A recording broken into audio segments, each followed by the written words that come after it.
ಬೆಟ್ಟ ಗುಡ್ಡಗಳ ದಾಟಿ ನಡುವೆ ಹೋದಾಗ ನಮಗೆ ಕಂಡು ಬಂದಿದ್ದು ಒಂದು ಬೆಳಗಾವಿ ಖಾನಾಪುರ ತಾಲೂಕಿನ ಐತಿಹಾಸಿಕ ಒಂದು ಆಧ್ಯಾತ್ಮಿಕ ಹೊಂದಿರುವ ಭೂತನಾಥ್ ದೇವಾಲಯ ಬಗ್ಗೆ ಸಂಪೂರ್ಣ ಮಾಹಿತಿಯನ್ನು ತಿಳಿದುಕೊಳ್ಳೋಣ ಬನ್ನಿ. ಭೂತನಾಥ್ ದೇವಾಲಯ ಶತಮಾನಗಳಷ್ಟು ಹಳೆಯ ಇತಿಹಾಸವನ್ನು ಹೊಂದಿದೆ ಎಂದು ಸ್ಥಳೀಯರು ನಂಬುತ್ತಾರೆ. ಈ ದೇವಾಲಯವು ತನ್ನ ಪ್ರಾಚೀನ ವಾಸ್ತುಶಿಲ್ಪ, ಶಾಂತಿ ವಾತಾವರಣ ಮತ್ತು ಧಾರ್ಮಿಕ ಮಹತ್ವದಿಂದ ಭಕ್ತರು ಆಕರ್ಷಿಸುತ್ತಾರೆ. ಸ್ಥಳೀಯ ಜನರು ನಂಬಿಕೆಯ ಪ್ರಕಾರ ಈ ಕ್ಷೇತ್ರದಲ್ಲಿ ದೇವರ ಆರಾಧನೆ ಅನೇಕ ತಲೆಮಾರುಗಳಿಂದ ನಡೆಯುತ್ತಾ ಬಂದಿದೆ. ವಿಶೇಷವಾಗಿ ವಾರ್ಷಿಕ ಜಾತ್ರೆ ಸಮಯದಲ್ಲಿ ಸಾವಿರಾರು ಭಕ್ತರು ಆಗಮಿಸಿ ವಿಶೇಷ ಪೂಜೆಯನ್ನು ಧಾರ್ಮಿಕ ಕಾರ್ಯಕ್ರಮದಲ್ಲಿ ಭಾಗವಹಿಸುತ್ತಾರೆ. ದೇವಾಲಯದ ಸುತ್ತಮುತ್ತಲಿನ ಪ್ರಕೃತಿಯ ಸೌಂದರ್ಯ ಮತ್ತು ಪ್ರಶಾಂತ ವಾತಾವರಣ ಭಕ್ತರಿಗೆ ಮನಃಶಾಂತಿ ನೀಡುತ್ತದೆ.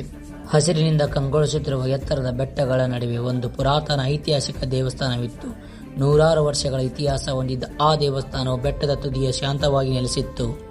ಈ ದೇವಸ್ಥಾನ ನಮ್ಮ ಐತಿಹಾಸಿಕ ನೆನಪು ಮಾತ್ರವಲ್ಲ, ಇದರ ಸುತ್ತಲಿನ ಪ್ರಕೃತಿ ನಮ್ಮ ಅಮೂಲ್ಯವಾದ ಸಂಪತ್ತು. ನಾವು ದೇವಸ್ಥಾನವನ್ನು ಹೇಗೆ ಗೌರವಿಸುತ್ತೀವೋ ಹಾಗೆ ಪ್ರಕೃತಿ ಸುಧಾ ಹಾಗೆ ಗೌರವಿಸಬೇಕು ಮತ್ತು ಕಾಪಾಡಬೇಕು. ಬೆಟ್ಟದ ತುದಿಯಲ್ಲಿ ನಿಂತಾಗ ದೂರದವರೆಗೆ ಹರಡುವ ಹಸಿರು ಹೊಲಗಳು, ಮರಗಳು ಮತ್ತು ಮೋಡಗಳಿಂದ ತುಂಬಿದ ಆಕಾಶ ಮನಸ್ಸಿಗೆ ಒಂದು ಅದ್ಭುತ ಶಾಂತಿಯನ್ನು ನೀಡುತ್ತದೆ. ತಂಪಾದ ಗಾಳಿ ಮುಖವನ್ನು ತಾಗುವ ಪ್ರಕೃತಿ ತನ್ನ ಮಡಿನಲ್ಲಿ ಕರೆದು ಸ್ವಲ್ಪ ಹೊತ್ತು ಎಲ್ಲವನ್ನು ಮರೆತು ನನ್ನನ್ನು ಆತ್ಪಾದಿಸು ಎಂದು ಹೇಳಿದಂತೆ ಅನಿಸುತ್ತದೆ. ಈ ಇತಿಹಾಸವನ್ನು ಗೌರವಿಸಿ ಪ್ರಕೃತಿಯನ್ನು ಪ್ರೀತಿಸಿ ಪರಿಸರವನ್ನು ಸ್ವಚ್ಛವಾಗಿಟ್ಟುಕೊಳ್ಳುವ ನಮ್ಮ ದೇವಾಲಯಗಳು, ಬೆಟ್ಟ ಮತ್ತು ನಾಡು ಸದಾ ಸುಂದರವಾಗಿರುತ್ತದೆ.